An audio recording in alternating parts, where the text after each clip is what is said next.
In the year 1871, the Great Fire nearly destroyed Chicago. But out of the ashes of that catastrophe rose a new Chicago, a city of brick and brawn, concrete and guts, with a short history of violence beating in its pulse. That history is on record, and the record is kept by the newspaper men who have made Chicago's papers great. No period in Chicago's history was more violent than the years of Prohibition. The rise and fall of the bootlegging empires was written in blood and bullets. In 1932, there were 365 murders committed in Chicago, one for each day of the year.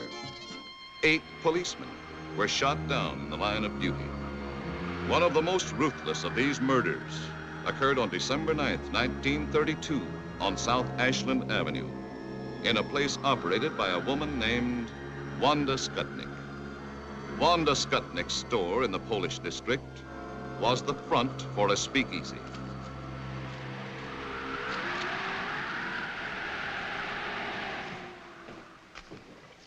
You got change for 20? That's all right. Pay me next time.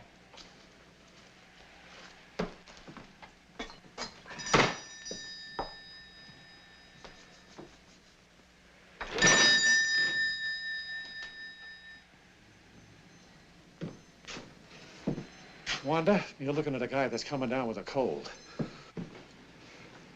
Sit down. Oh, thanks. Hi.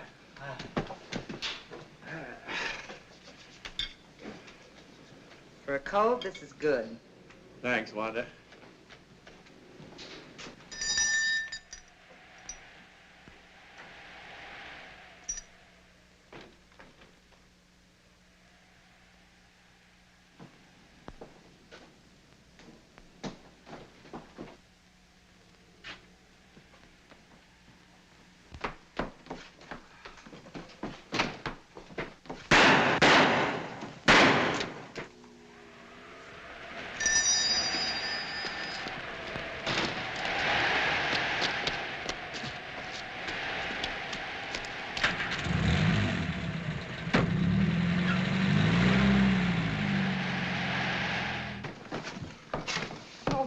Get the police, Wanda. Get the police, quick.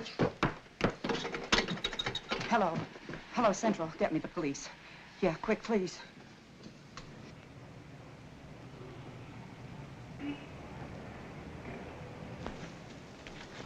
This cornered, frightened bootlegger gave information that pointed suspicion towards a man named Tomek Zaleska. Tomek Zaleska couldn't be found, but 2 weeks later, a tip from another source revealed that Zaleska had spent the night of the murder with his friend, Frank Wiecek. The police closed in on the home of Helen and Frank Wiecek.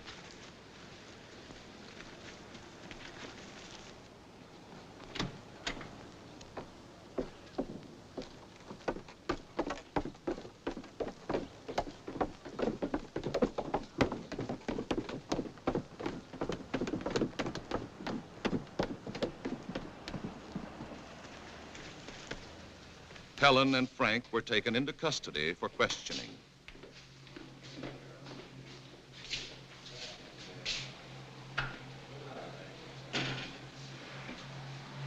Frank Wiecek admitted that Tomek Zaleska had spent the night of the murder at his home, but insisted he knew nothing about the crime. Why did Tomek want to sleep at your house? Well, he was having trouble with his old man, and he was afraid to go home. When did you last report to your probation officer? Last Friday. You're sure it wasn't Thursday? No, I know it was Friday because that was the day my wife told me she was going to have a baby. You went to the probation officer on Thursday, not Friday. There's your report card. You're confused, son. Try to be a little more accurate. Where were you at 3:30 on December 9th? I was with my wife. I remember because I was helping her shell walnuts for a cake she was making. You were wrong about the day you saw the probation officer. Maybe you're wrong about being at home shelling walnuts for your wife on December 9th. I know I made a mistake about the probation officer, but I know I'm right about the other thing. This statement was signed by your wife an hour ago. My husband was home with me on the 9th of December. I remember this because he was helping me pick dates for a cake. You sure it was walnuts?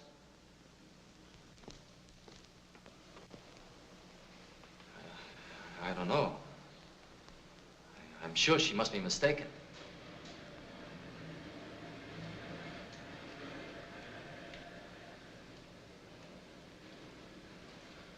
His wife, Helen, was released. But because of Frank's confused testimony on insignificant points and his minor police record, he was held as a suspect.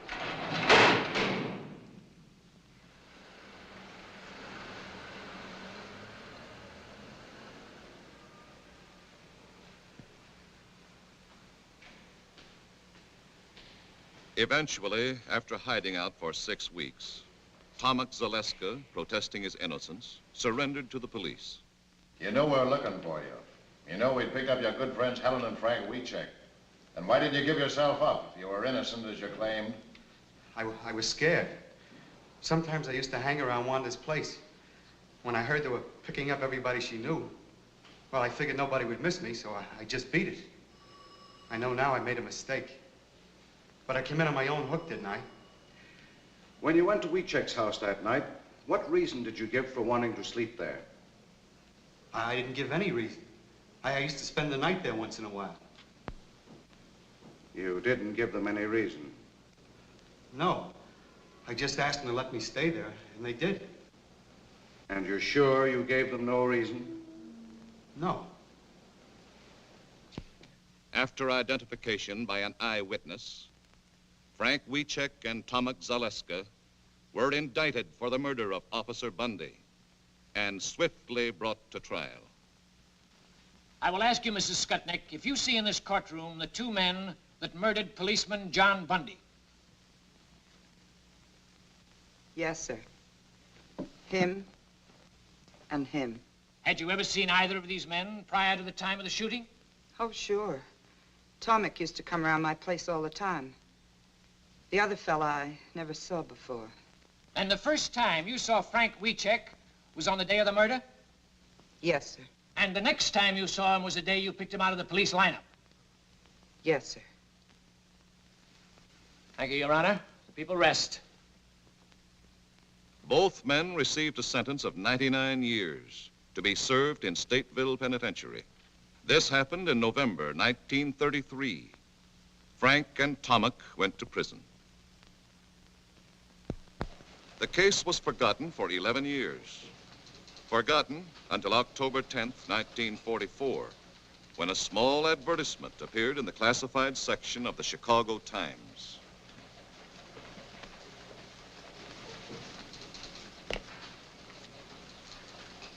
Boy! Yes, sir? Give me the file on John W. Bundy, cop killed in 32. All right. And get McNeal. Yes, sir.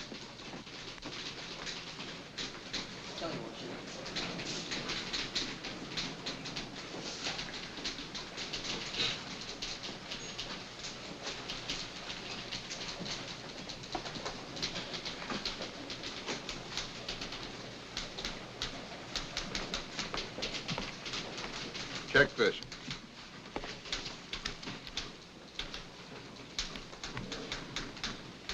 What do you make of it? Well, I want to know why it's worth $5,000 to someone to find out who killed a cop 11 years ago. 1932 was open season for cops. Over on the north side, they were shooting them in pairs like a brace of ducks. This is all I could find on that cop killed in 1932. That Bundy guy, Mr. Kelly.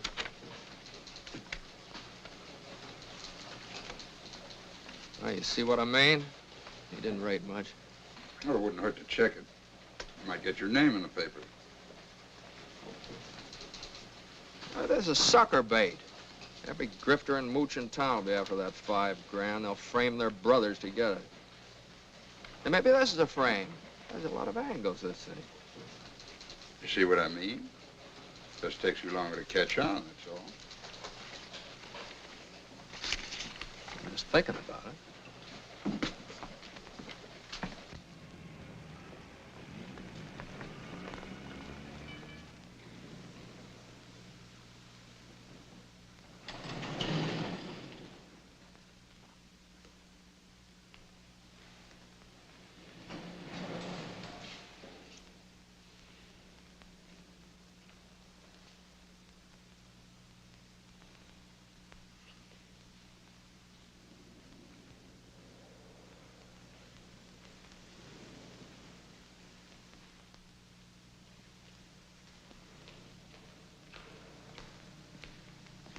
I'm looking for Tilly Wiecek.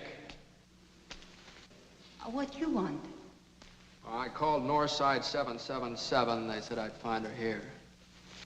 I'm Tilly.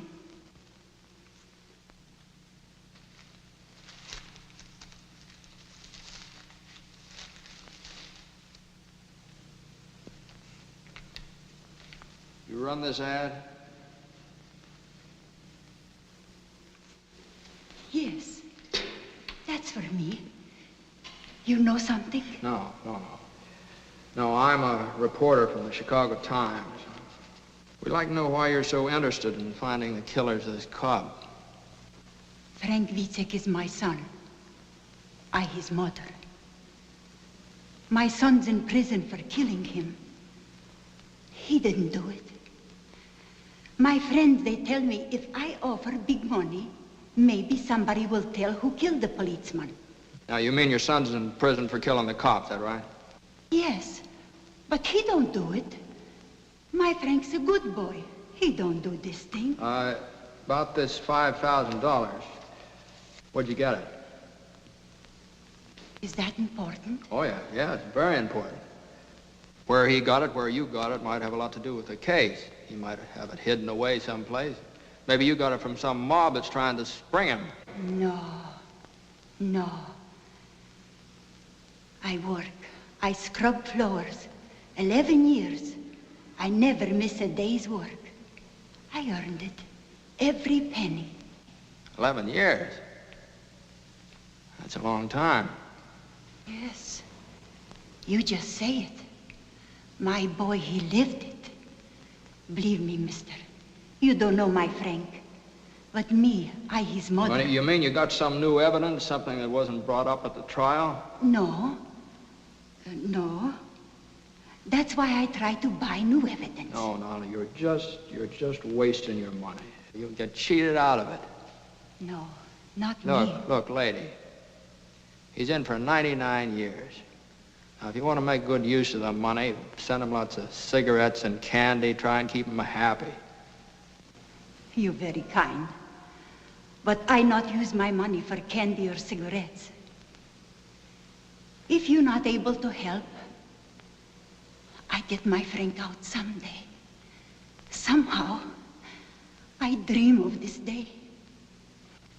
$5,000 a lot for a dream. Yes. 11 years.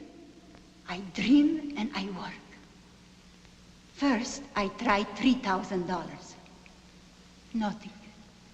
Now I try $5,000. Suppose nothing happened. Then I work 11 more years. I get $10,000. But my boy, someday he get out.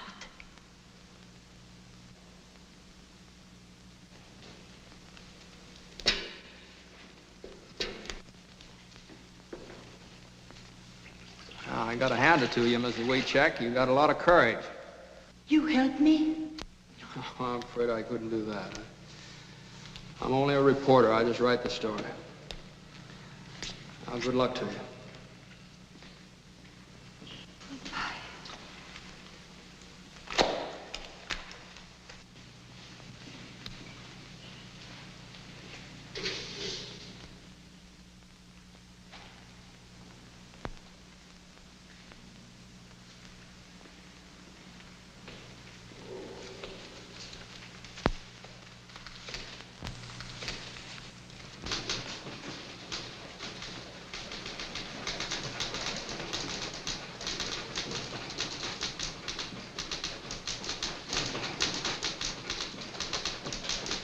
Great job, Mac. Thanks, Charlie.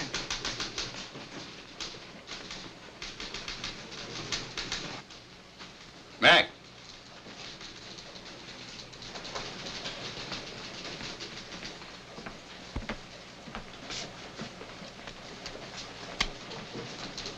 Hey, this story on the scrub woman, pretty good. How'd you like to follow it up by going out to Stateville and interviewing her son? Oh, now, wait a minute. I didn't write the story to glorify the son. He's a cop killer. Well, you got any proof he's a cop killer? Well, they didn't give him 99 years for playing hooky. He had a record. He was on probation when he shot the cop. Yeah, I know. I read the record, too. He's public enemy #1. He and a couple of other kids broke into a grocery store. He got $2 and a record. But in this case, an eyewitness identified him as one of the killers. The Supreme Court reviewed the trial. The conviction was upheld. Well, so what? It wouldn't hurt anything to hear what the guy has to say, would it? Well, why, if you go out there... Well, look, Mac, let's put it this way. Maybe I'm interested for personal reasons. Maybe I'm interested because my mother did the same thing. She scrubbed floors on her hands and knees for more than 11 years, send me through school. Okay, I'll go out to the pen tomorrow and see him. How about expenses? Here's a voucher. Take it to the cashier.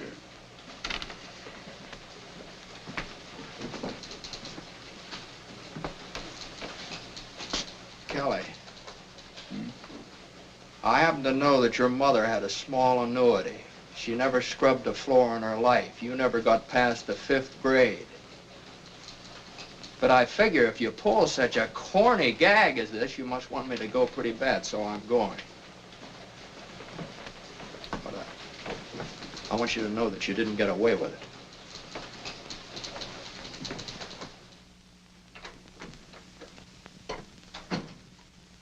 Jim? Yeah? You're early tonight. What happened? I gotta get up at 8:30 in the morning, go out to Stateville and see that scrub woman's boy. Got something to eat for me? Mm-hmm, it's all ready. Hey. Hi. Hi.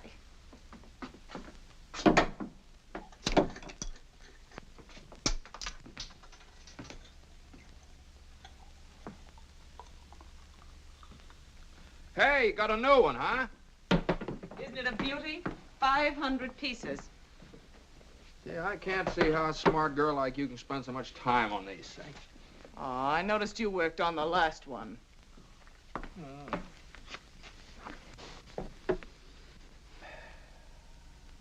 know, that was a marvelous yarn you wrote about that Polish woman. Had a lot of feeling. What a magnificent thing that old lady did. Yeah, everybody's touched. Especially Kelly.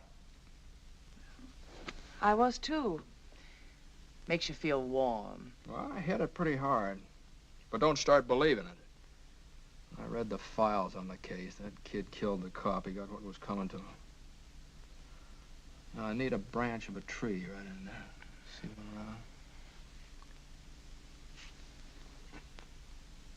Oh, that sky. That sky. I wasn't thinking about the boy. I was thinking about his mother. I hammer out a sob story and everybody's blubbering all over me. You know what it is? It catches your imagination. Nobody knows whether she's right or not, but she's worked so hard, she's had such faith that... Well, I want her to be right. Honey, I love you. Wouldn't you scrub floors for me if I shot old Kelly in the head? Oh, I don't know. You don't. You don't. Jim. Oh, here's one. Here's one. Looks like it. Jim. Look, I'm going out to see him tomorrow. Well, you women are suckers for sentimentality, aren't you? I guess that's how I got you. All I had to do was dangle an orange blossom in front of you. Oh, it took a little more than that, Mr. McNeal. It did. Mm-hmm.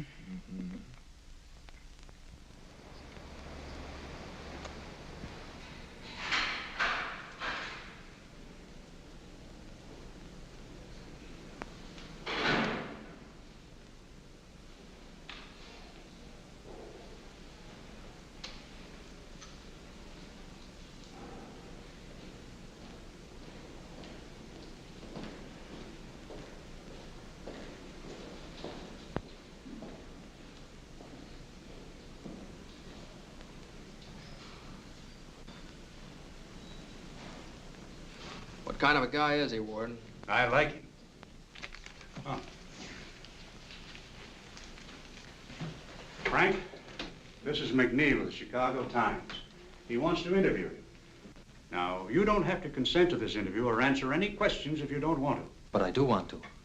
Sure I want to. Okay. That's fine. He's yours. Sit down, Frank. The Times has taken an interest in your case. I came out to ask you some questions. Yes, sir. I'd like more of your story, your side of it. I need an angle, something to hit the public with, you understand? Yes, sir. Now, you knew about the ad your mother ran in the papers, and the $5,000 reward. Yeah. Did you know she was scrubbing floors to earn that money? Yes, I did. All she lives for is to get me out. I guess that's all I've got to live for, too. Well, that's a very good angle to play up. Your faith in your mother, her faith in you. You know, if you're guilty, you're just letting her slave her life away for nothing. She knows I'm not guilty. Uh-huh. I read the news clips, transcript of the trial. They don't whitewash you, the way I see it. But you only read what convicted me.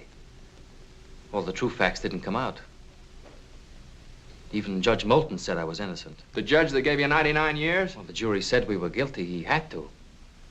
But in his chambers, he said he knew we were innocent. When was that? Well, after he sentenced us. Oh, after? Well, maybe we better duck that.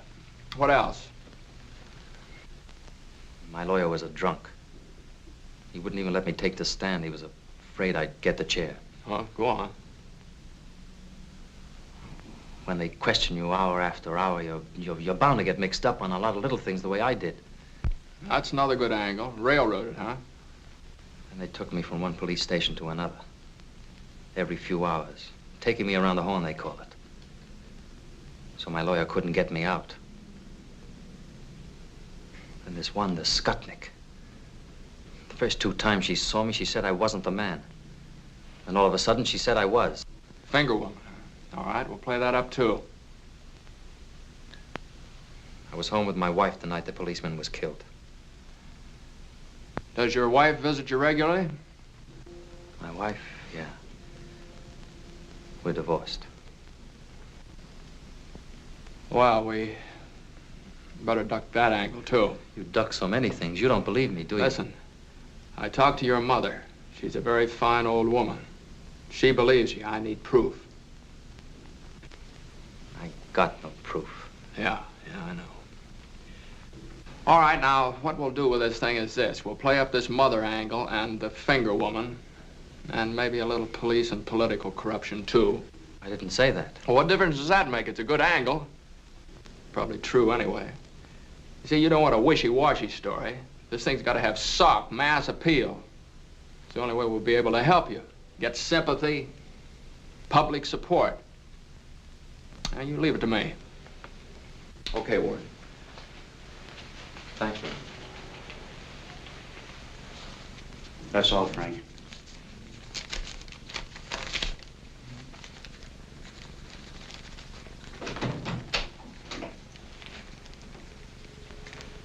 Are there any guilty men out here?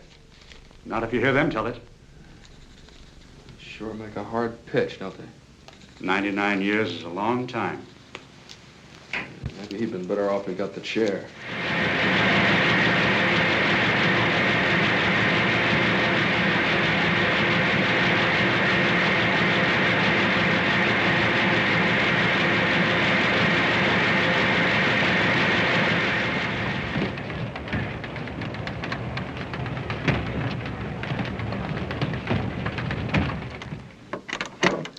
Mr. McNeal is busy, but I'll tell him you like the story. You're welcome. Yes, the Times is going to continue with the Wiecek case. You're welcome.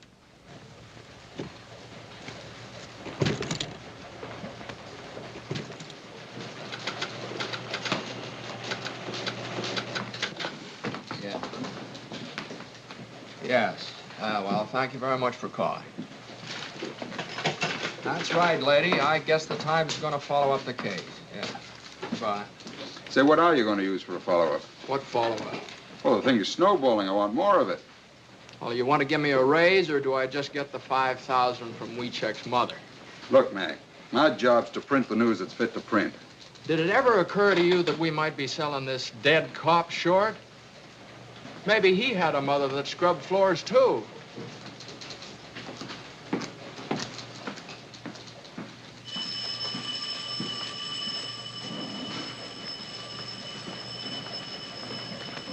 And another thing, you remember what Wiecek said about that judge that promised him a new trial? Well, the judge died 3 weeks after the case was closed. He's been dead for 11 years. Wiecek's a pretty smart cookie, you know. He gives me a lead and knows I can't check up on it. Well, why don't you take a different lead? Look, Mac, you know we're getting on the average of more than 20 phone calls per hour from our readers. And every time that phone rings, you see those great big juicy headlines. I know, Chicago Times clears innocent man. Well, why not? Well, why not? It's impossible, Kelly. You can't do a thing like that. Listen, Mac, if you don't like the story, if you think he's guilty, end it. Write a finish piece and kill it. I'll take that deal. I'll interview his wife. She believed in him so much she divorced him. That ought to kill it for good.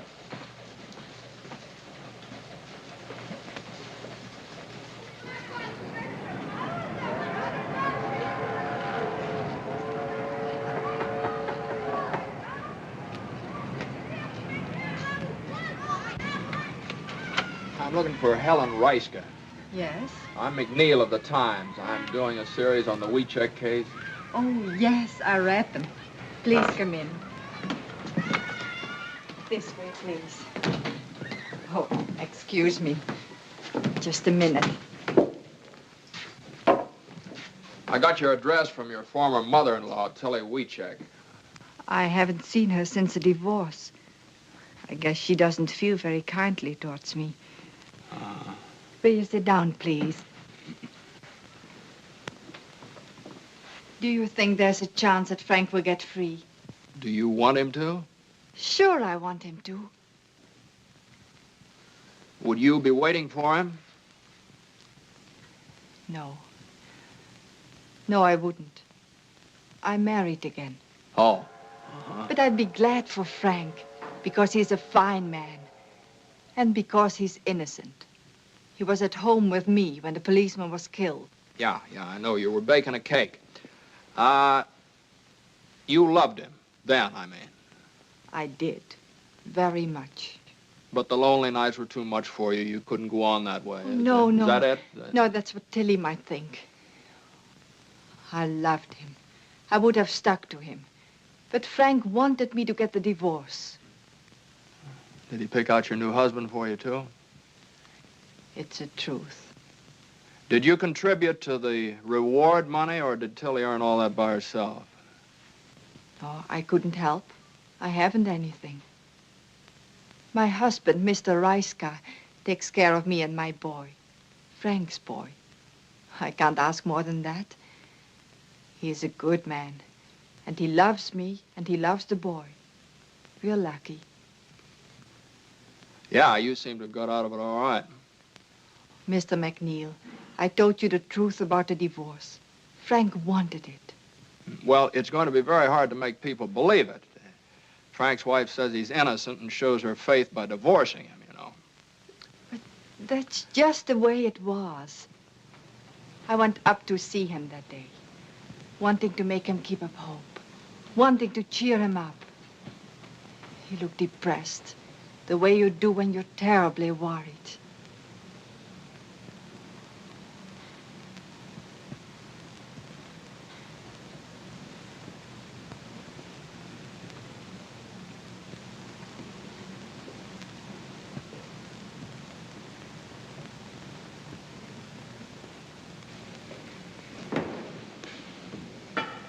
How have you been? Fine. How have you been? Fine. How's Ma? Fine. And the boy? How's the boy? Oh, he is fine. Always fine. Everything's fine. We have nothing to say anymore. Oh, Frank, darling, please. I know. So many things you don't say. You don't want to talk about the outside because I'm in here. You don't want to remind me. But I remind myself. I think of lots of things. Ellen, tell me, how's the boy doing in school? He's doing very well, Frank. But what about the other boys? Kids can hurt him bad. They're only kids, Frank. Yeah, They do not know what they're saying. son of a jailbird. Cop killer's son. Oh, it's nothing, Frank. I was thinking about moving to a new neighborhood anyway. He'll go to a new school. Oh, it's no good. A new school is no good, Helen. A new name. That would be good. Frank. I'm just like dead, Helen. In 30 years, maybe I can get a parole, if I'm lucky. 30 years. Helen, you've got to divorce me, Helen. You can't mean that, Frank. Yes. Love's not for us anymore, Helen. It's finished. Now we must think of the boy. Only the boy. My boy must live for me. But I couldn't do it, Frank. I just couldn't.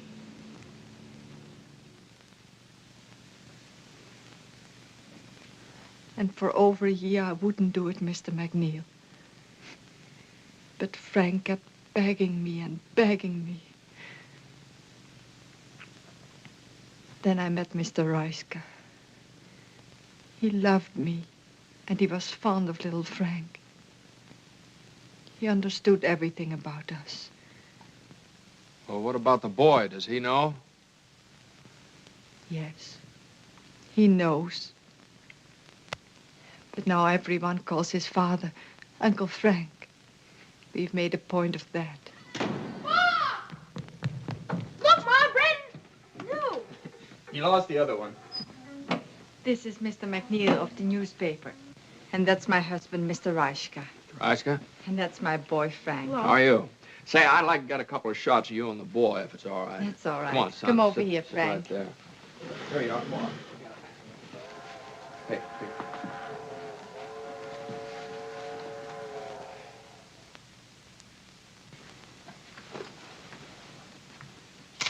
Mr. Reiska, you mind if I ask you a couple questions? Certainly not. Were you in Chicago in December 1932? Yes, why? Did you know Helen then? What do you mean, asking such a question? Any objections to answering? No, no objections. He's got to ask everything, dear. I know that. I didn't meet Helen until after she was divorced. This can be proved by our friends. I see. You understand I have to ask a lot of questions. Sorry. What's he asking all the questions for anyway? What's the big idea? Well, it's about your Uncle Frank. He's not my uncle. He's my father. Well, thank you, folks. Goodbye.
Darling, wake up. What's the matter? Huh? Hungry? Want a nice sandwich? Oh, no. You've been gnashing your teeth and making an awful noise. I've never known you to be like this, Jim. I don't know. Maybe it's something I ate. I ate the same things. Well, maybe it's something I wrote down.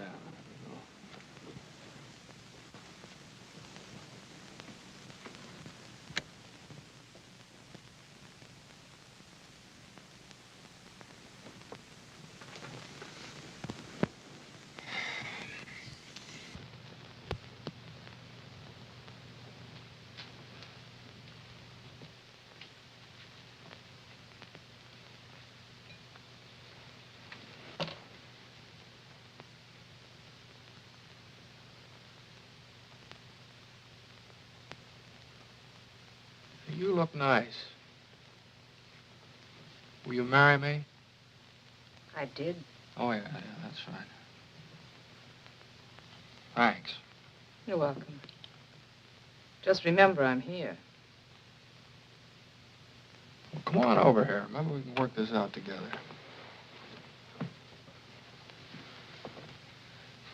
What's the matter? Won't the pieces fit together? Some of them, but they make the wrong picture. Pieces never make the wrong picture. Maybe you're looking at them from the wrong angle. Sometimes it's mighty hard to figure. Why don't you let go? You want him to be innocent. You want him to be free. Admit it. Oh, maybe you're right. Maybe I do want him to be free. But that doesn't make me believe he's innocent. If you want to believe, that's enough. Believe it. Will you marry me? Oh, that's right, you did. Will you fix me that sandwich then? Hey.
Hey, Kelly, have you seen this item on the warehouse fire?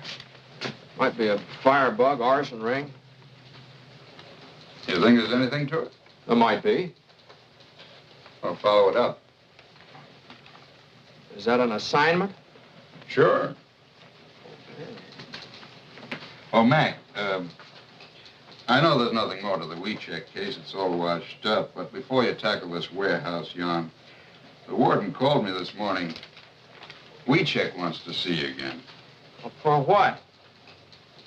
I don't know. Maybe he wants to confess. Well, I was just up there. Don't I get time off for good behavior? Wiecek's been up there for 11 years, Mac. That Cobb's been buried longer than that.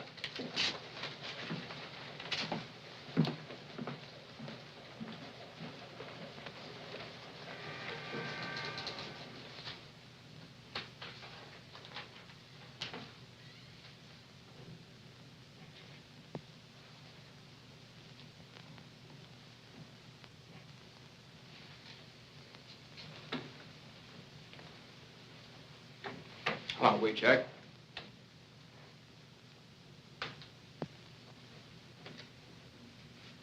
Mr. McNeal, I sent for you to tell you that I don't want you to write anymore about me or my family. I've read what you've written. I've seen the pictures of my mother, my wife, and my boy. We poured our hearts out to you, unashamed. Well, you wanted help, didn't you?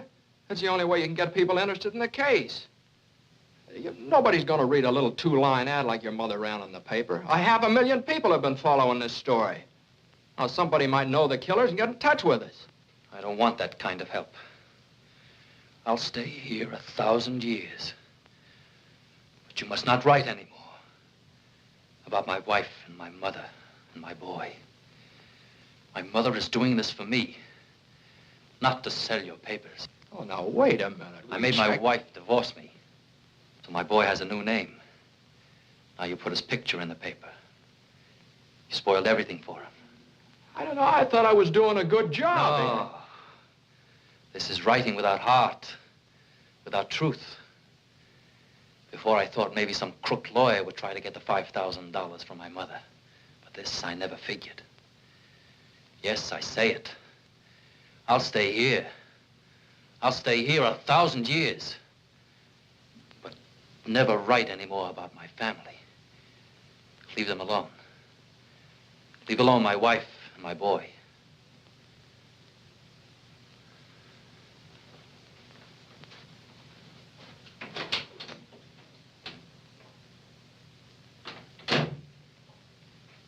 What do you make of that? Well, I guess he figured you pitched him some pretty low curves. It was a story. I wrote what I saw. You know, up here, every man claims to be innocent. But the prisoners are the harshest judges of themselves. And they believe we have only two men who don't belong here.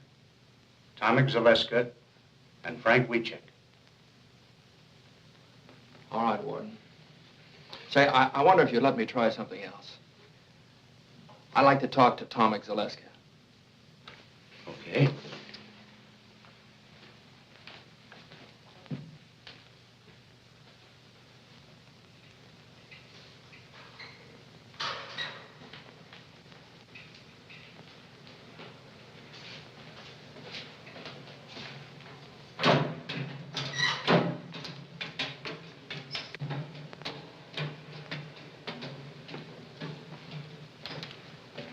I'd like to talk to Zaleska.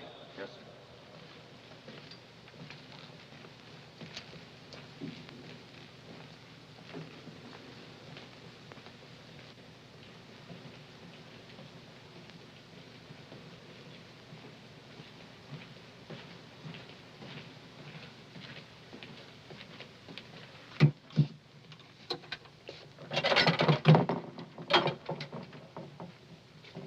Tomek, this is McNeal of the Times. He'd like to talk to you.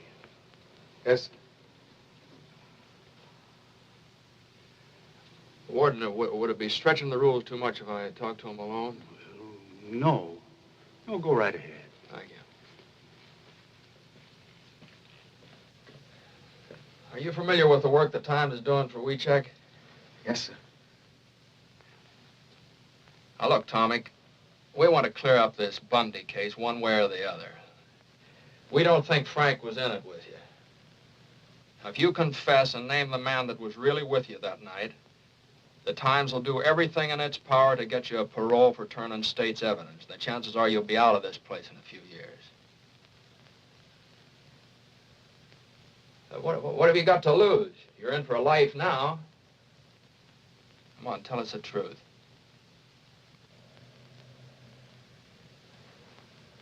Sure.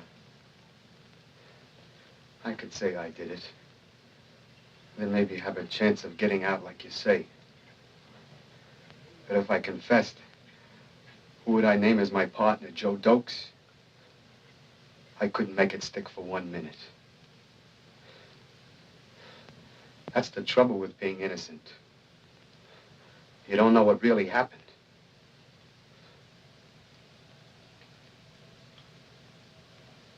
I didn't do it. Me and Frank had nothing to do with it.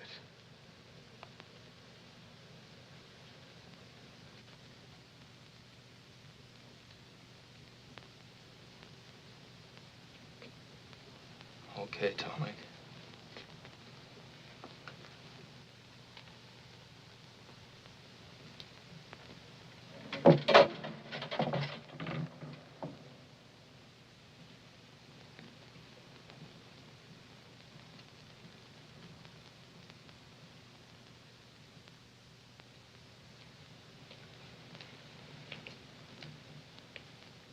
Well? You must run a nice jail. This guy doesn't want to get out either. I'm gonna get this out of my system if I never write another line. Warden, do you think Wiecek could talk to me again? Yeah. Yeah, I imagine he would. I'll take you over to the hospital. He works there.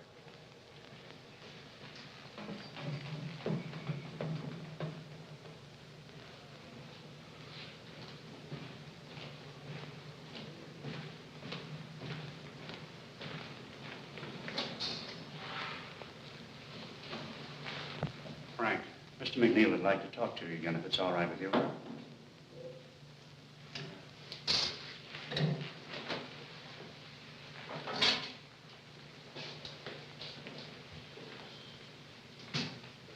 Look, Frank, I've decided to go on with this case. I'll slant the story your way. I also want you to know that I'm still not convinced you're innocent, but I'm willing to dig, get the facts. But remember this, if I ever catch you lying, I'll blast you so hard you won't even get a parole when you're 33 years old. Is it a deal? I've nothing to be afraid of. It's a deal.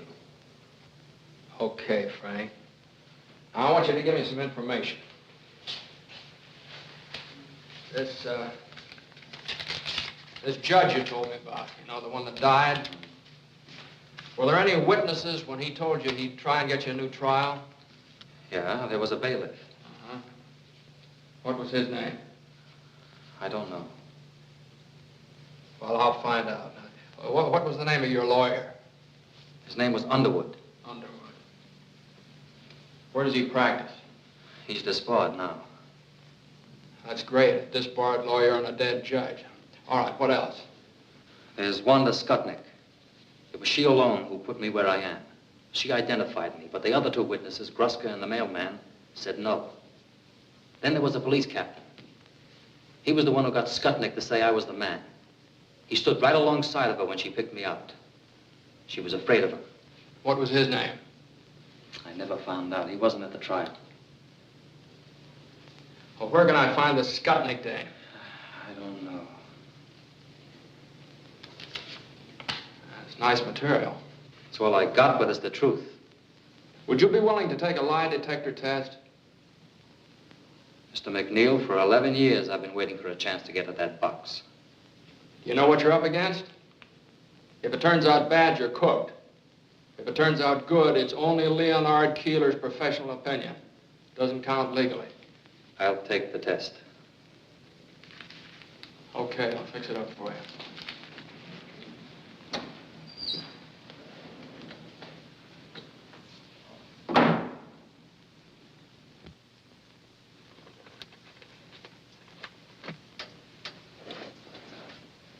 Listen, kid, take it from me. Keep away from Keeler and that lie detector.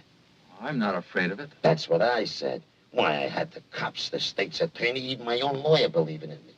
I was a cinch. Then they talked me into going up against that box. What happened? What do you mean, what happened? I'm doing life, ain't I?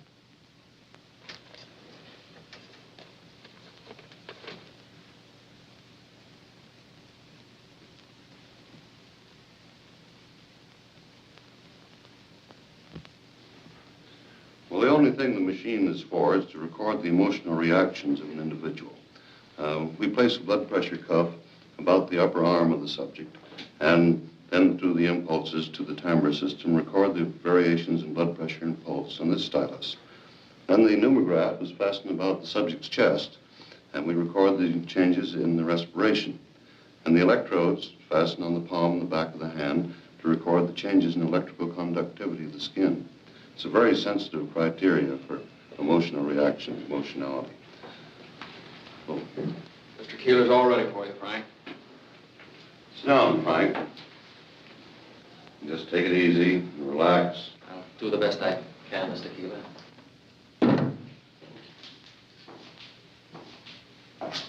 Come, Mac.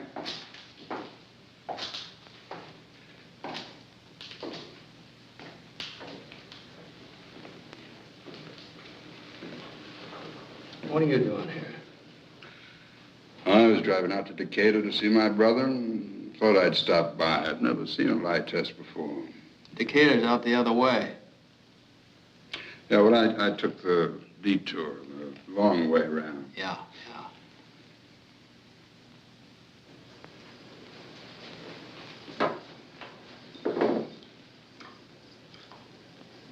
These are a pair of electrodes. I clip them to the palm on the back of your hand to pick up the electrical changes in the nervous system. I'm going to try an experimental test now. I want you to take one of these cards, look at it, remember the card that you chose, and then place it back in the group.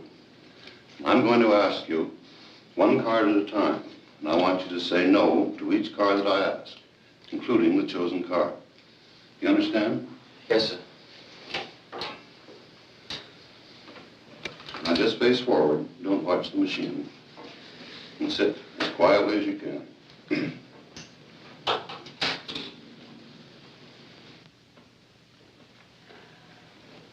Hey, what's he doing that for? Oh, he's forcing him to lie so it'll show on the graph. Gives good basis for judging Wiecek's reactions. Did you choose the 7 of clubs? No. Did you take the 3 of spades? No.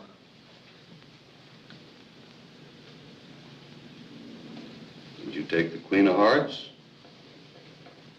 No.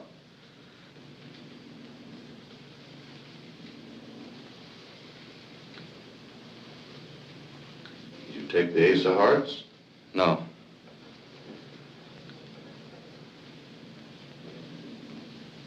Did you take the 5 of Diamonds? No.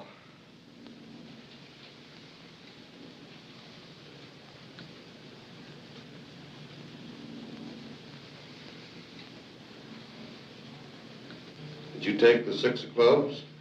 No.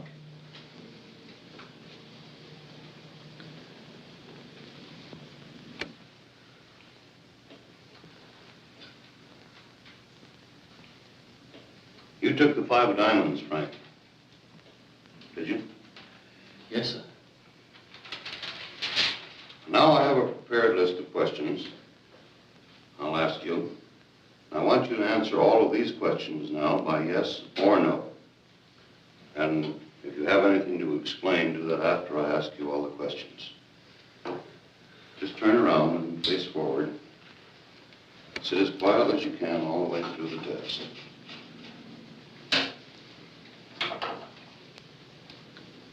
And don't forget, just yes or no all the way through. Is your name Frank Wiecek? Yes.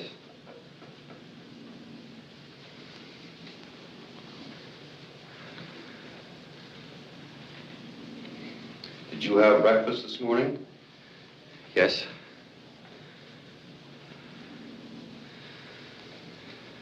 Do you know Tomix, Alaska? Yes.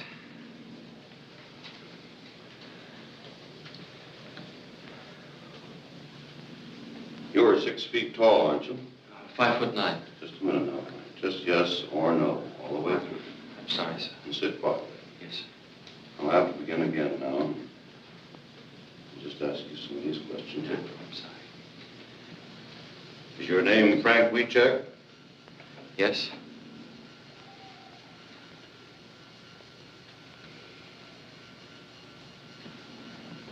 Were you in Wanda Skutnik's store on December 9th? No.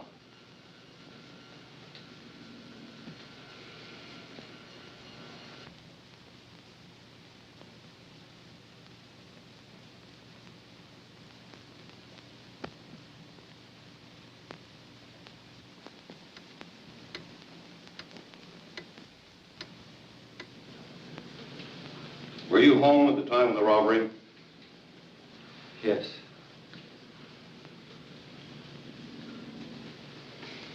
That's all I'm going to ask you. Just sit quietly now for a few moments, and I'll take it off. Yes, sir.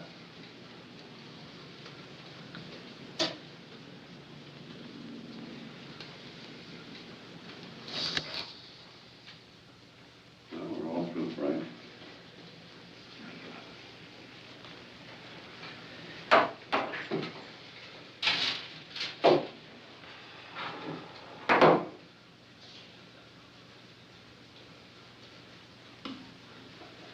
Bye, and I'll probably see you later. See you later, Frank.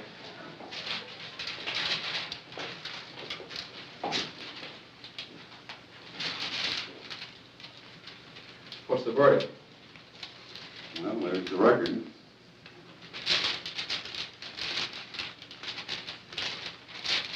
Well, what's that jump there? Well, he reacted in all three curves, very specifically. He lied to that question. Is that where you asked him if he killed Bundy? No. Are you married? Well, but he didn't lie. He isn't married. He's divorced. Yes, but he's a Catholic, and he still thinks he's married, and he feels within himself that he's married. And so he reacted in deception. But do you think he lied about anything else?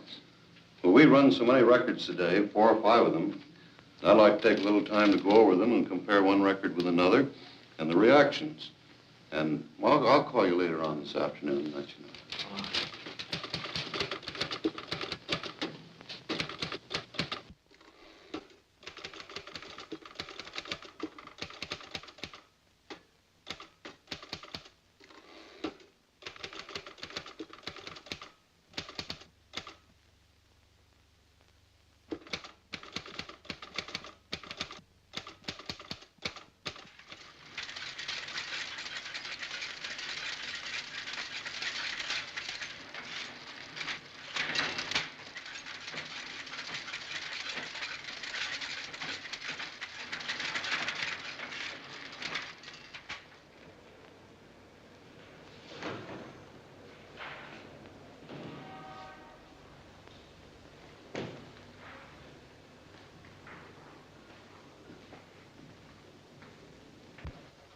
Hi, McNeal. What can I do for you? Say, Larson, I'd like to check on the date of arrest of a fellow by the name of Frank Wiecek.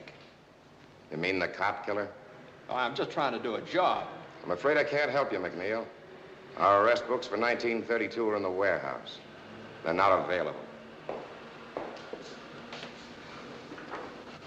What do you want me to do, go to the commissioner? You know where you can go as far as I'm concerned.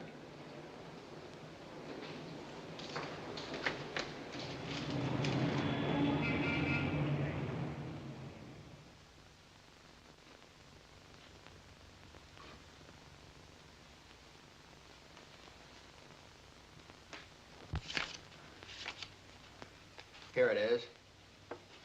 Booked for murder December 23rd.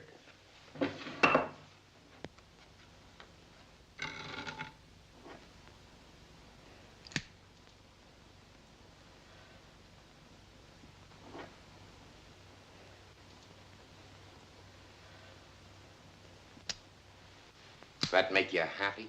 One of the things I was looking for. He was booked on the 23rd.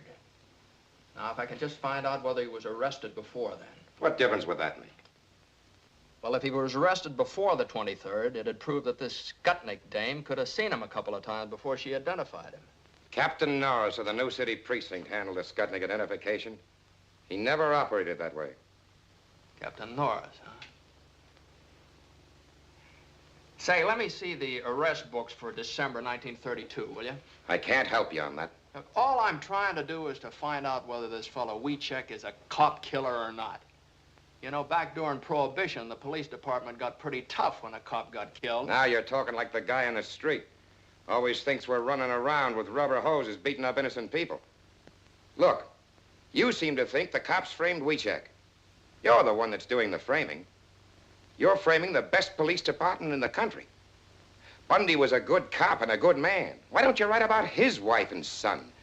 And about the other 357 cops killed in the last 20 years? Oh, back in 1932, they did a lot of... Maybe they did, but they weren't always wrong. How do you know? Were you in the division at the time? No. All I can say is it's awful hard for a man like me to be fair to a cop killer. And supposing he isn't a cop killer? Maybe I ought to help you, but I just can't. You've helped me plenty, don't worry. Captain Norris, huh?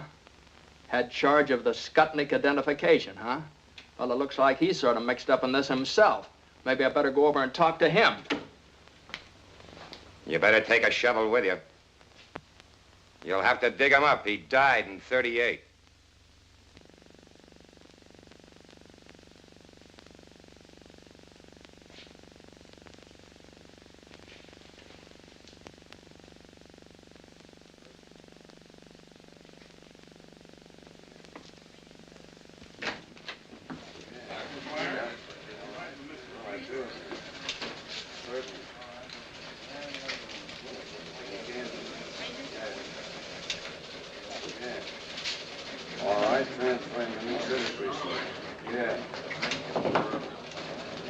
Hi, Mac.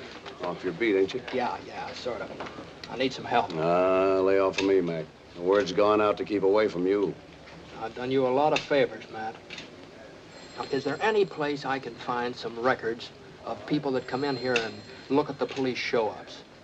Material witnesses. Somebody might have been subpoenaed to come in here and identify Wiecek. If we kept that kind of stuff, the books would fill Soldiers Field. Well, now, would there be any photographs? Anything We like don't that? take no pictures in station houses. Press boys might get a shot of the witnesses on the steps, but never inside. Now, look, Mac. If I'm seen talking to you, I'm going to be back walking my old beat. Now, why not be a good guy? And don't be here when I get back. Okay, may I use your phone? Yeah. Use that line. Don't touch those.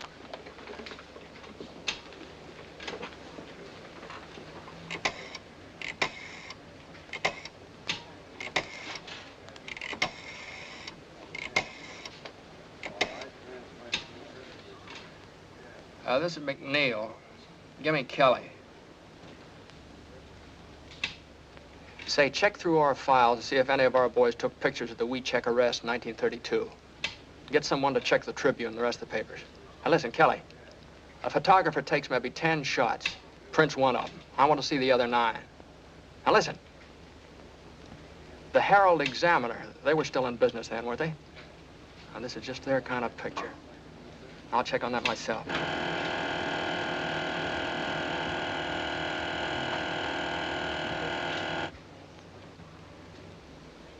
Hey, I just thought of something. See you later.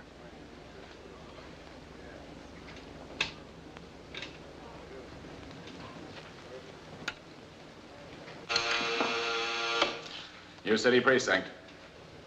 This is McNeal over at headquarters. You got the book on the Wiecek arrest in 1932? Yeah, but we've been told to pull it out of the files. I'll drop over and see it. Okay, we're right over. Right.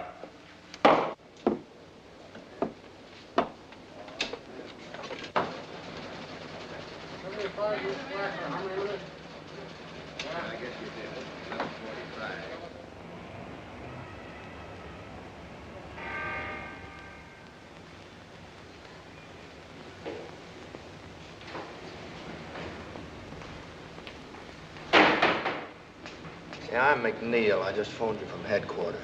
You got that book on the Wiecek arrest? Come in.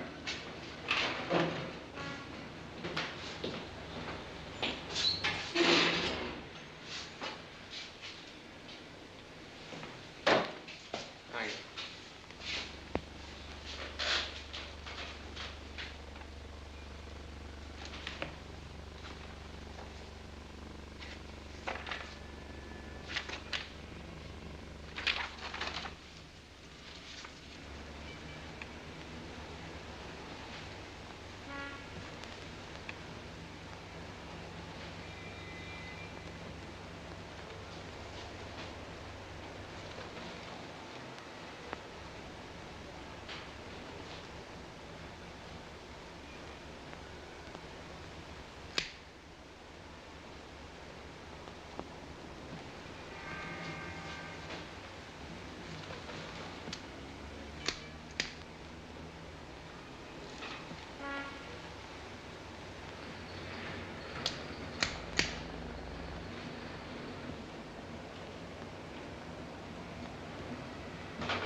What'd you find? Wiecek was arrested in the morning of the 22nd. He wasn't booked until the afternoon of the 23rd. Norris took his time, didn't he? What'd you say your name was? McNeal. What division? I'm McNeal of the Chicago Times. This is confidential information. This is public information, and I'm entitled to use it. We've got our orders. You got a beef, you talk to the state's attorney's office. That's a good idea. I think I will. In the meantime, I wouldn't let anything happen to that book if I were you.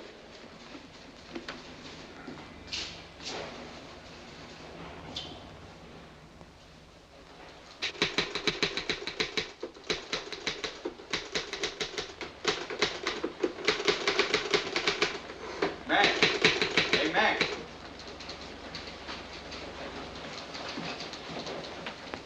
Hey, this is hitting him pretty hard, isn't it? I haven't even started on him yet. I think this whole thing stinks. Kelly speaking. Yeah. Yes, sir. Right away. That's the boss. He wants us both. Let's go. Let's go.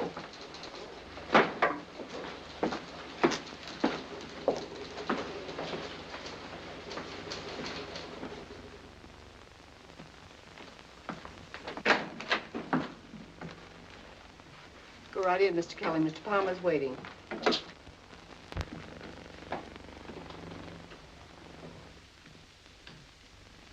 Mr. Kelly, Mr. McNeal, I believe you know the commissioner. Oh, I... Mr. Faxon from the state's attorney's office. And this is Robert Winston representing the governor. How do you do, sir? Of course, you know Mr. Burns. Mr. Kelly, these gentlemen object to our handling of the Wiecek story. Mr. Kelly, we feel that the Times, through you and Mr. McNeal, is slinging mud on one of the finest police departments in the United States. And specifically, we object to your efforts to arouse sympathy for a man who killed a police officer. We'd just like to point out, gentlemen, that Frank Wiecek was convicted by a jury. His case was reviewed by the Supreme Court, and the conviction was upheld. All these legal authorities believed in Frank Wiecek's guilt. Well, a long time ago, a lot of people believed the world was flat. At this late date, do you wish to impugn the integrity of the jury and the court? If they were wrong, yes. Back in 1932, a steady stream of convictions made good publicity.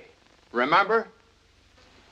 Frank Wiecek was found guilty, and he belongs where he is. Were you in the state's attorney's office in 1932? Why, yes, I was, but I didn't have anything to do with the Wiecek case. I have no axe to grind, Mr. McNeal. But I believe you're unnecessarily discrediting this regime. Furthermore, your stories may be holding out false hope of a pardon to both Frank Wiecek and his mother. I'm not so sure it's false. We are. Look, up until now, what we've printed was based on interview and investigation. We've invented nothing, and we don't intend to. Well, a great deal of emotion and color can be lent to simple facts. The governor feels this entire matter is undermining law and order. But Wiecek is innocent. It'd be criminal for us to stop now. Well, you must remember, Mr. McNeal, that another political party was in power at that time. We're not to blame, but the public tires us with your brush. You can't destroy the confidence we built up in this regime just to sell newspapers. It may have started like that, but it isn't that way anymore. Now, look, gentlemen, believe me, this man is not guilty. I don't know if he's guilty or not, but we don't want this police force persecuted anymore. Well, what's the difference? Oh, now, just a minute, gentlemen. The governor wants this thing cleared up. We're not asking you to forget the man if he's innocent, but we don't want this dragged on and on just to promote circulation. Now, we have a proposition to offer you to settle this thing once and for all. I can suggest to the governor that he set up a hearing of the pardon board. If Wiecek is exonerated, he'll get a pardon. But if you can't clear him, you're to drop this matter once and for all. Is that a deal? What do you say, Mike? It's a deal if Mr. Palmer says so. Okay. It's a deal. I'll ask the governor to set up a special hearing next week. Are you ready to accept that? Yes, I am. There's just one thing, Mr. McNeal. If you go before a pardon board and they turn him down, it'll go on Wiecek's record. Then when he's eligible for parole, that record may hurt his chances. Now, mind you, there's no regulation. There's no law.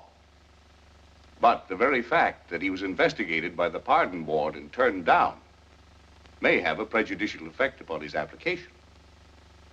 What you're doing is gambling with Wiecek's parole. Now, that's a chance we'll have to take. Well, gentlemen, that's settled then. We're agreed. Thank you very much, gentlemen.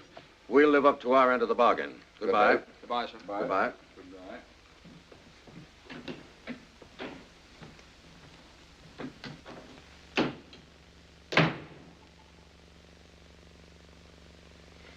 Well, you two seem to be satisfied, but Mr. Burns doesn't seem to be. I'm not. As your attorney, I think you've made a bad deal. While I have read the transcript of this case and am familiar with some of the things Mr. McNeal found, I am not at all certain that we have sufficient evidence to obtain a pardon. But you haven't seen all of the evidence yet, Mr. Burns. What, for instance? Well, in the first place, I've talked to the bailiff of the court. He corroborated Frank's statement that the judge promised him a new trial. Well, what basis did the judge have for making that promise? I don't know. If he made it. He made it, all right. Here's an affidavit from the bailiff. That's not proof. It's inconclusive. All right. Forget about that. I have a lie detector test. And Keeler's sworn statement that the fellow is innocent. Inadmissible. Gruska and Decker, the other two witnesses in the crime, maintain that Wiecek is not the man. And they also testified that this Wanda Skutney couldn't possibly have recognized anybody. But have you found her? What does she say? Gruska and Decker contradict it. But it's inconclusive evidence. Now, what new admissible evidence have you? Well, there's a whole lot of new stuff. The state's attorney's office tried to keep me out of the record books. That's the reason they had that fella faxing up here. And another thing. Why is this Wanda Skutnik dame keeping undercover? A couple of mobsters might have killed that cop and threatened her for not playing ball. Or maybe she's trying to keep in good with the law. I don't know. She ran a speakeasy. Now, look here, McNeal. I'm an attorney. I know what it is to go up before the pardon board. They go on facts. Facts? Okay, I'll give you something better than facts. I'll give you a picture. Take a look at that. Now, Wanda Skutnik testified that she didn't see Wiecek from the time of the murder until the time she identified him on the 23rd of December. Now, Frank maintains that she did see him several times on the 22nd of December when the cops were taking him around from station to station. All right, that bears out Frank's story right there. There's a picture of Frank and Wanda going into one of the stations. Where'd you get this, Mac? I got it out of the files of the old Herald Examiner. Kind of figured they'd go for a picture like that. When was this taken? Well, obviously on the 22nd. Oh, now look here, McNeal. You can't just say that obviously it was taken then. You have to prove it. Well, I have the photograph. When you go before the pardon board, the burden of proof is with you. But the picture After all, it could very well have been taken after she identified him. McNeal, you've done a wonderful job in assembling all this evidence. But the law of the state of Illinois requires only one eyewitness for an identification and conviction. So far, that witness has not altered her statement, and that fact still stands. Mr. Palmer, in view of this, I'm afraid I must recommend that you permit me to get in touch with those gentlemen who were just here and ask for more time, or until I've had an opportunity to go over the case. Then your advice is to call the whole thing off. That's right. Oh, now, Mr. Palmer, I realize that Mr. Burns knows more about the law than I do. But I want to tell you some things about this case you don't know. I went into this thing believing nothing. I was skeptical. I figured Wiecek is using his mother to spring him. But I've changed my mind. This man is innocent, Mr. Palmer. I know that without any doubt. Now, it's true I haven't found Wanda Skutnik, but I want a chance to find her. I want a chance to get this guy out of jail. Now, if you call off this hearing, I'll never get that chance again. The bargain stands. Thank you, sir. Just a minute, McNeal. Let me give you one last piece of advice. Even if you do find this Wanda Skutnik, I don't believe she'll ever change her testimony. There's only one thing for you to do. Discredit her. Prove she's a liar. Otherwise, you're wasting your time.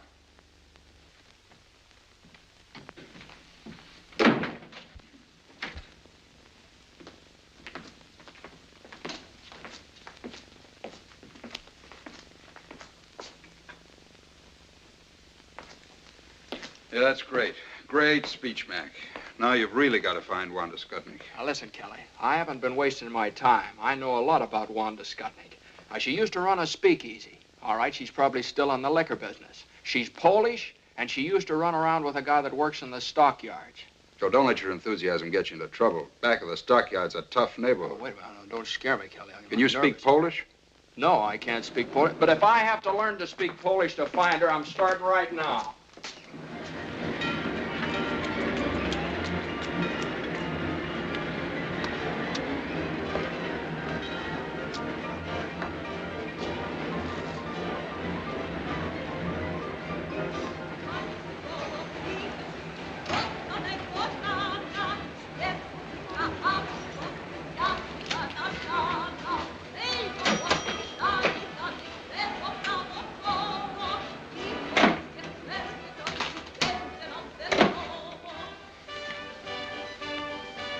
What do you have?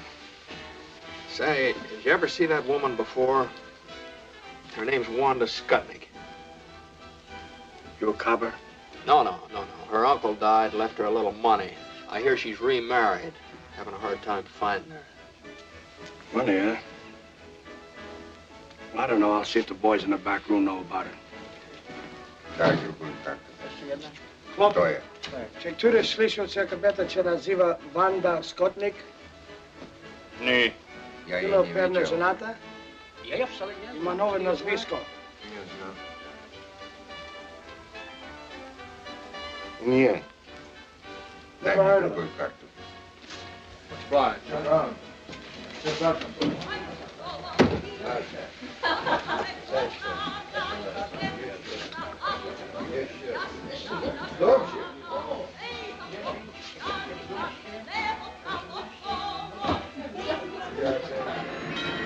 McNeal divided the district back of the yards into blocks and sections, and for days and nights systematically combed every beer parlor and saloon.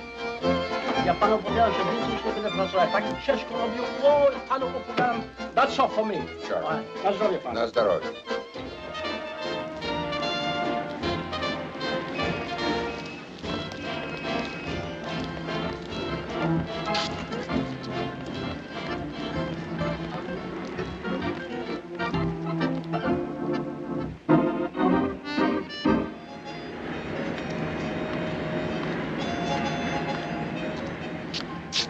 Ja mam 21.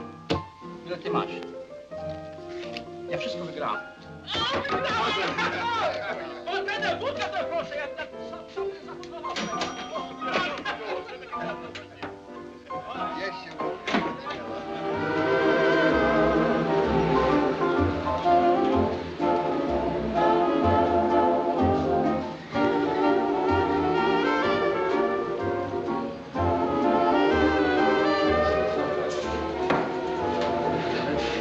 Give me a bourbon.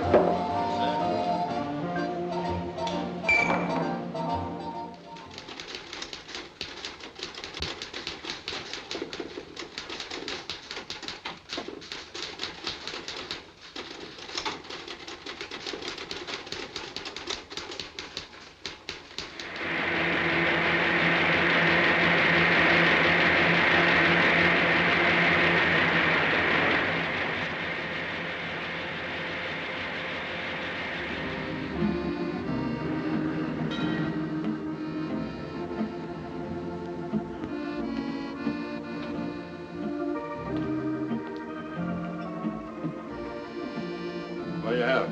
Some rye.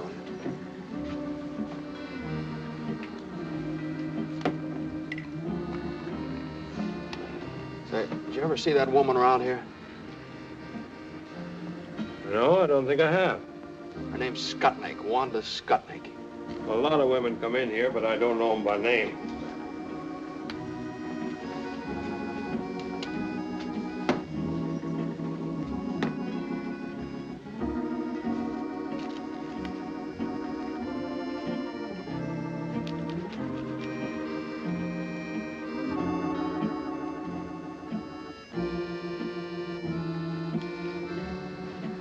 Your name McNeal? Yeah, why? I've been wondering when you'd hit this neighborhood. I've been reading your stories in the paper. About Wanda Skutnik? Yeah. You know her? Used to. Used to be good friends. Do you know where I could find her now? I might. Where? What's in it for me? What do you want? I owe him $1.75. Okay. Where is she? I ought to have one to talk on. Yeah. Hey, a couple of drinks here, huh? What happens to Wanda if you find her? Oh, not a thing. I'm just going to ask her some questions. There ain't no warrant out after her, nothing like that. No, nothing like that. Leave the bottle here, too, will you?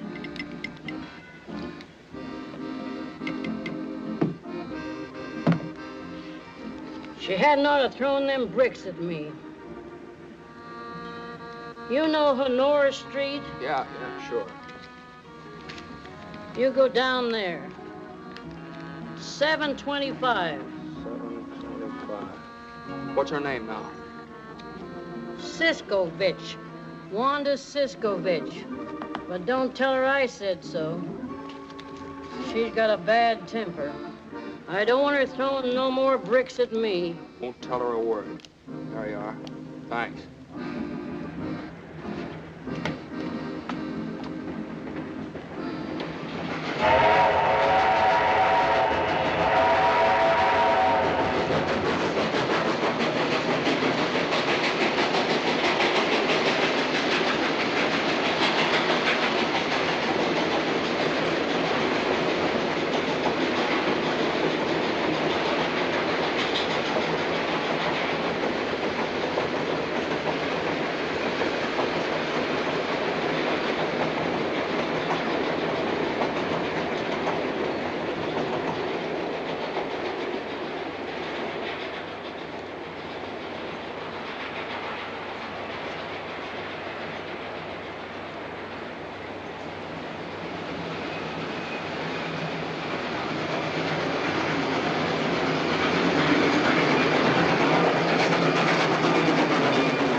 Come in.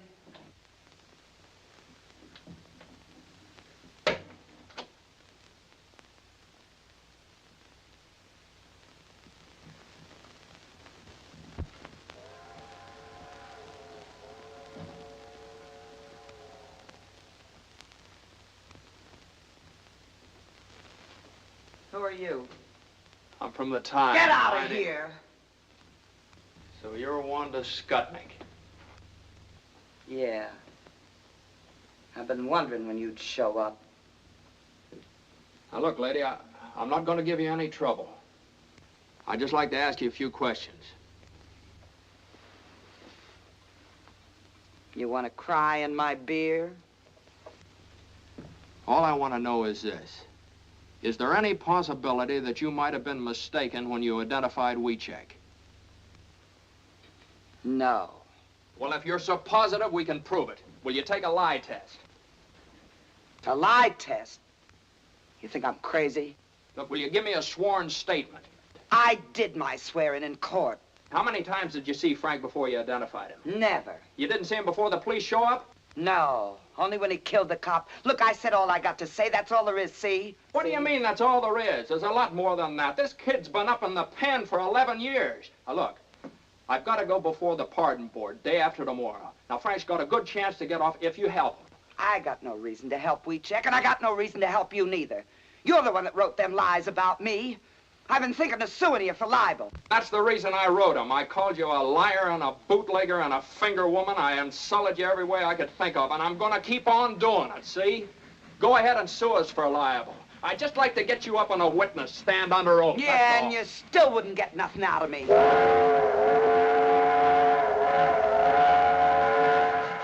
Why you bother? Put that down. You want to go to jail? Now you get out of here. Now listen, maybe there's something you didn't think of. There's a $5,000 reward, you know. $5,000? And what's more, you don't have to do anything about it. Just tell me enough to clear things up, get Wiecek out, and you get the $5,000. So what do I gotta do? Just tell the truth. Who got you to identify him? Who are you afraid of? Nobody, nothing, nobody. I ain't afraid of nobody and ain't got nothing to say. Wanda, it's $5,000. Shut up! Now you get out of here. You ain't gonna get nowhere. I identified him. I told the truth. It's him. I ain't never gonna change my mind. It's him. Now get out of here. Boris!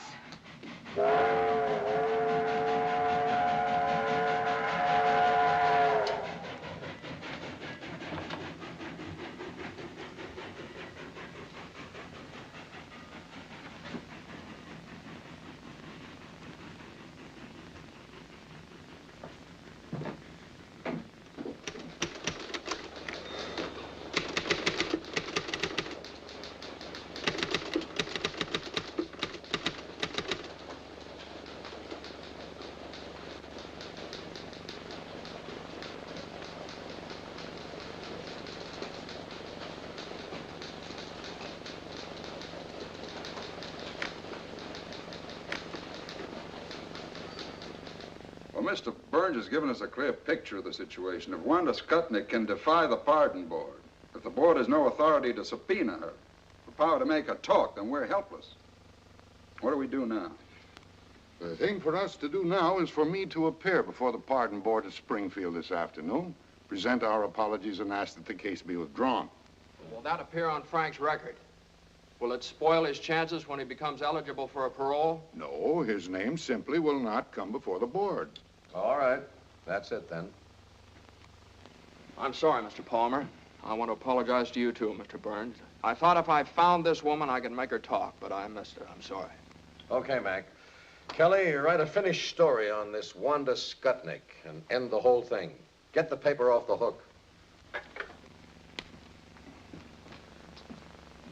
Well, I can get a train for Springfield in about half hour. Good.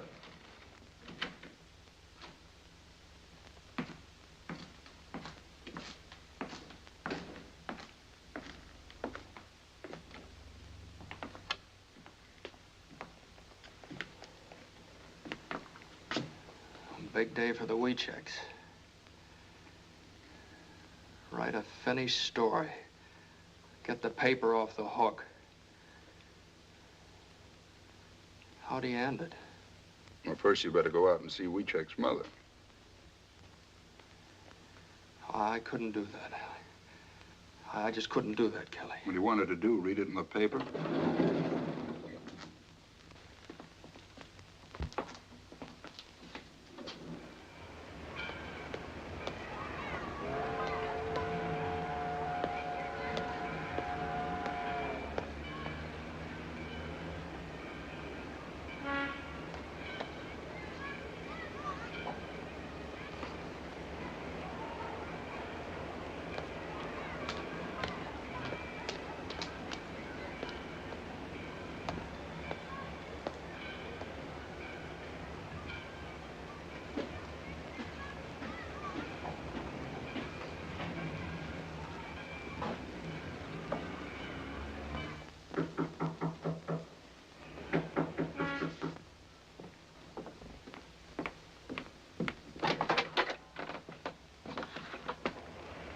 Mr. McNeal, come in. Thank you. Oh, I got to excuse myself. I was not expecting company. You mustn't regard me as company, Kelly. I was baking a pie for Frank. Please sit down. I'll get you some coffee.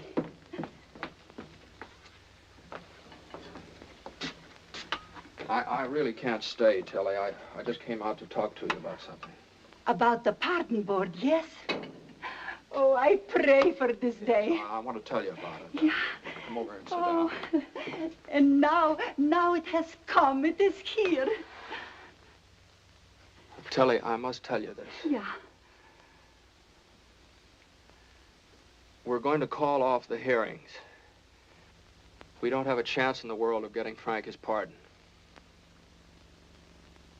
No chance. No. But you work so hard. You do everything. Everything I could. You got lawyers. It tell pardon board. We have the best. But don't you see, Tilly, if we go before the pardon board now, it'll just be hurting Frank's chances for a parole later on. We can't get a thing out of Wanda Skutnik, and without her, we have nothing. I saw her at the trial. She will never tell. Like a rock. She will never tell. But she knows. Yes, she's afraid. She will not talk, never. And without her, we have no evidence. Evidence? They got no evidence when they sent my Frank to prison for 99 years. I got no evidence when I scrub floors every night. Go without supper. Walk to work so I save a nickel for Frank.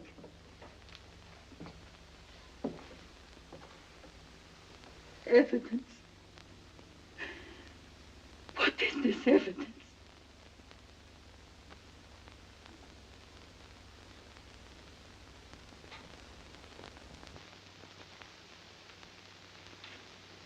I can't tell you how sorry I am, Tilly. You try to help. You're a good man. But if this thing happened, then we fight some more. We fight more and more. Yes? No, Tilly. We're calling off the hearing. The Times is dropping the case. No. But if you go, I got no friend left. I'm sorry.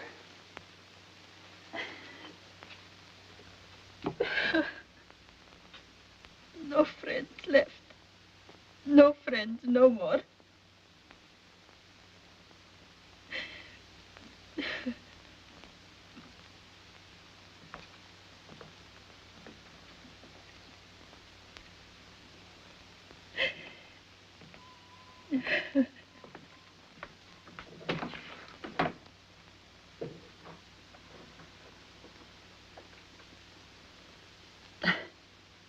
Big fool me.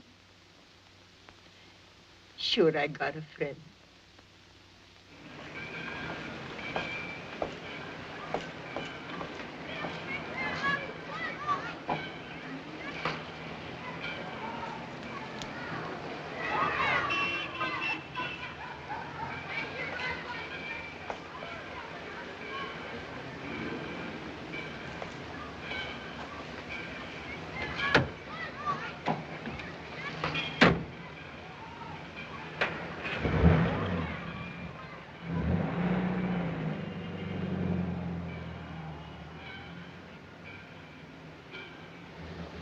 Where to?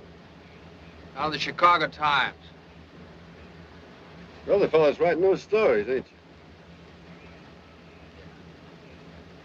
Seen the paper?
Hey, change that, will you? Get me down to police headquarters. Fast you can. Right away. McNeal of the Chicago Times. First door on your left, Mr. McNeal.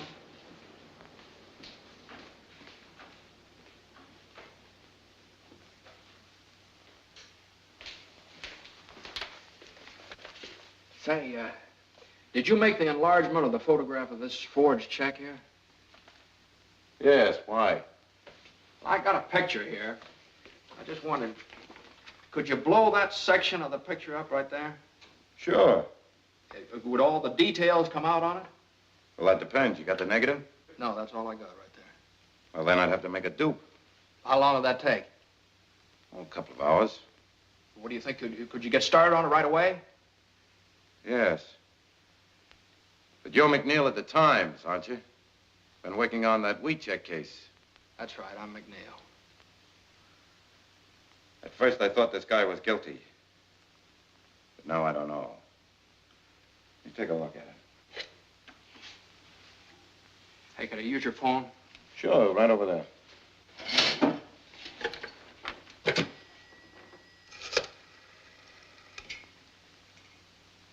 I want to put in a person-to-person call to Mr. Martin J. Burns. He's up at the state capitol in Springfield, Illinois. That's right. Yeah.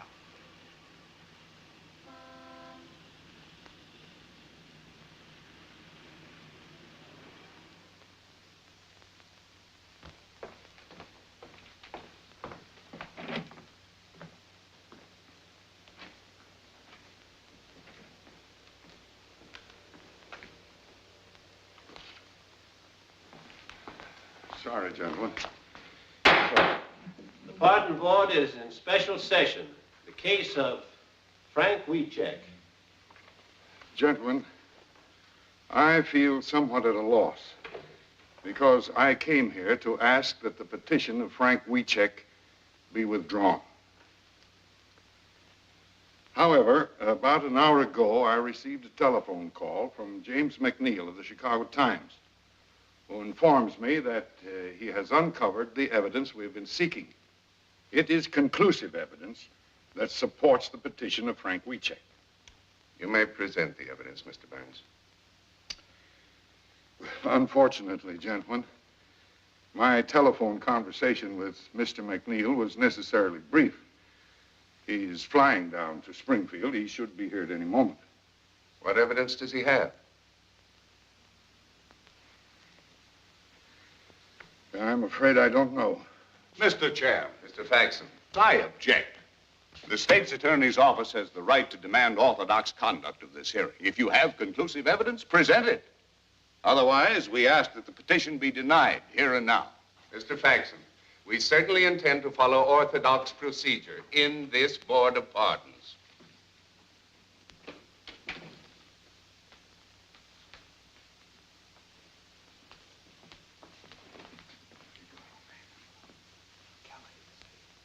Kelly's sending it over the AP wire. Have you got anything at all? Don't have a thing. We just have to stall them. Let me talk to them. All right. Mr. Chairman, gentlemen, I'd like to ask your permission to have Mr. McNeal of the Chicago Times address the board.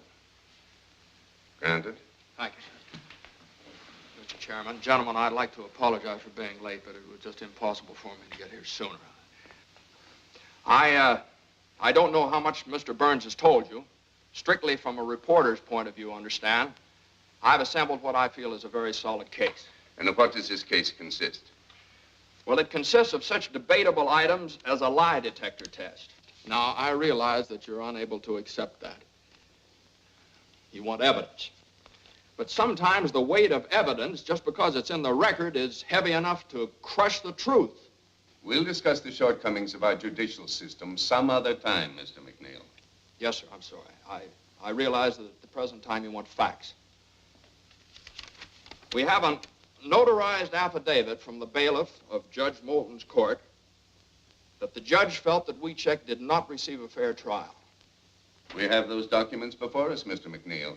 They could hardly be called conclusive. Yes, sir. But as you probably know from those documents, Gruska and Decker contradicted Wanda Skutnik's testimony, and those affidavits bear them out. The board is aware of that, too, Mr. McNeal. But Wanda Skutnik has not altered her testimony, has she?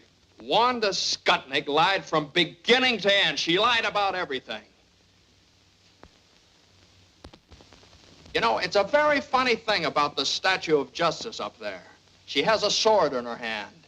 It's a double-edged sword. Cuts both ways. It keeps cutting the ground out from under everything in favor of Frank Wiecek, But the other side of it, that isn't so sharp. It doesn't cut the ground out from under Wanda Skutnik, and she's the only one responsible for Wiecek's conviction. Now, I have a police record here that proves that Wiecek was arrested on the 22nd of December. I have another one here that proves he wasn't booked until the 23rd of December, 1 day later. Okay. Wanda Skutnik testified that she didn't see him from the time of the murder until the time she identified him in the police lineup. Here's a photograph of Frank Wiecek and Wanda Skutnik together going into a police station. Now, take a look at that, gentlemen. That's new, and that's the basis of my conclusive evidence. The two photostats of the police records merely indicate that some time elapsed between Wiecek's arrest and the time he was booked. As a reporter, you know very well that this is a common occurrence at police stations. Yes, sir, but what about that photograph? It must be perfectly obvious to you, Mr. McNeal, that we have no way of knowing when this picture was taken. Was it on the 22nd or the 23rd? Or was it during or after the trial? Yes, sir, I know. Now, gentlemen, that's what delayed me.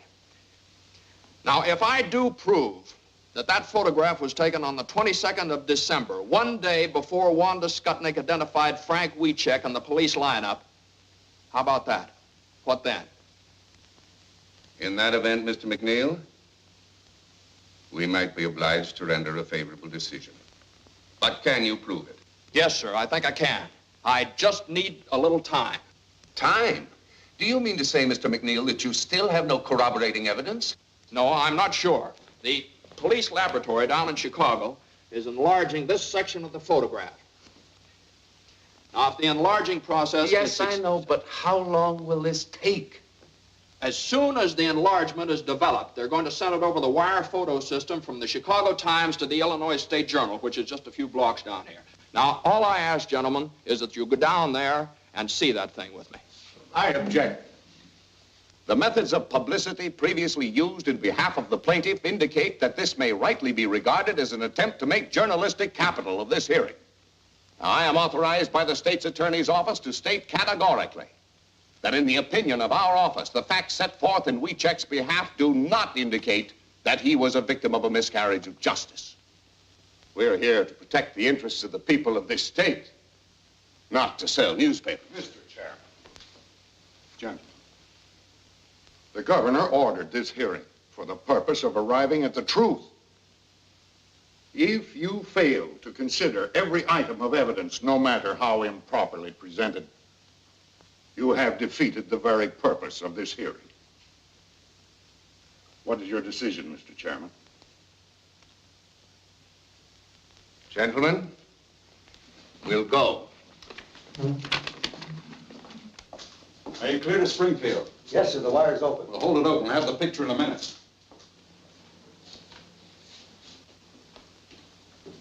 Which one's McNeal? Yeah, right here. There are a couple of prints that came in a while ago from Kelly of the Chicago Times. This one's blown up 100 times. This one 140. He said you'd understand. Okay, thanks very much. Excuse me.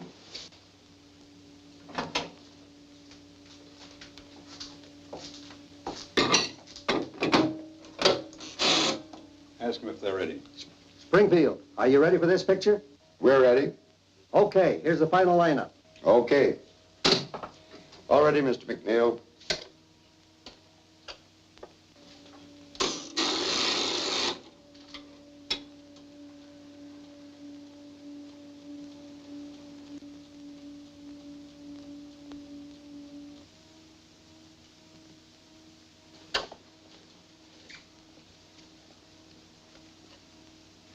Gentlemen, let me explain to you what's happening here. As you remember, this is the picture I showed you before, you know, and this is the area we're working on right here, the newsboard. All right, now this print is that area enlarged 100 times. And this print is that same area enlarged 140 times. Now, the picture coming in now is this area right in here, blown up as big as possible. Well, what do you expect to find in the enlargement? The date on the newspaper held in the newsboy's hand. Is that possible? Frankly, I don't know, sir. It depends on a whole lot of things. condition of the dupe negative, the density of the print. I've been doing a little praying, too.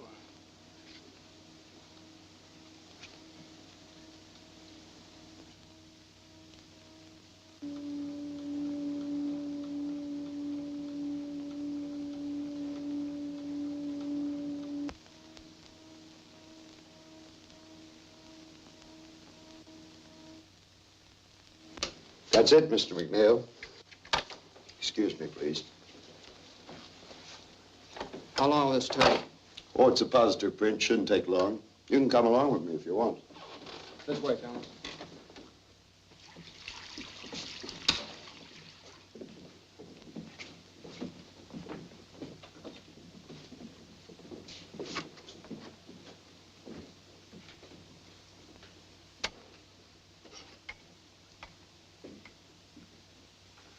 Remember, this is the area I showed you.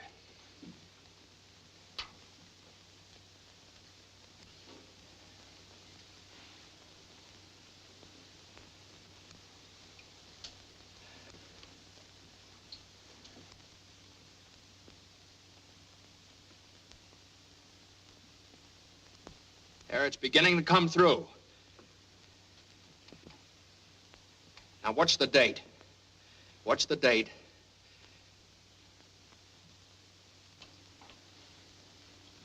December. There it is. December 22nd. 22nd of December. There it is.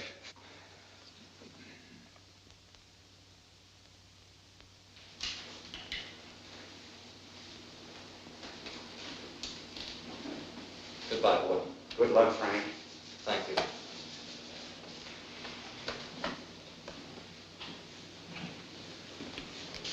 A new suit and $10. Almost $1 a year. Oh, look, Frank. It's a big thing when a sovereign state admits an error. Remember this. There aren't many governments in the world that would do it.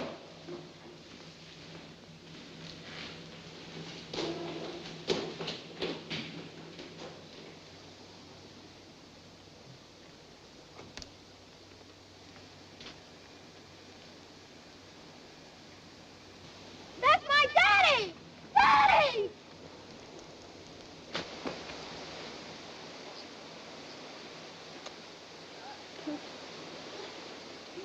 Franuś! Franuś!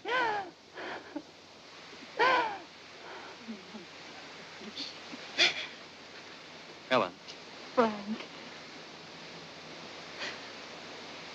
Frank, this is... Yeah, I know. I want to thank you for everything you've done for Helen and the boy. And I want you to know you can have the boy with you whenever you want him, and for as long as you like. Thanks. It's a good world outside. Yes, it's a good world outside. And Frank Wiecek is free. Free because of a mother's faith, the courage of a newspaper, and one reporter's refusal to accept defeat.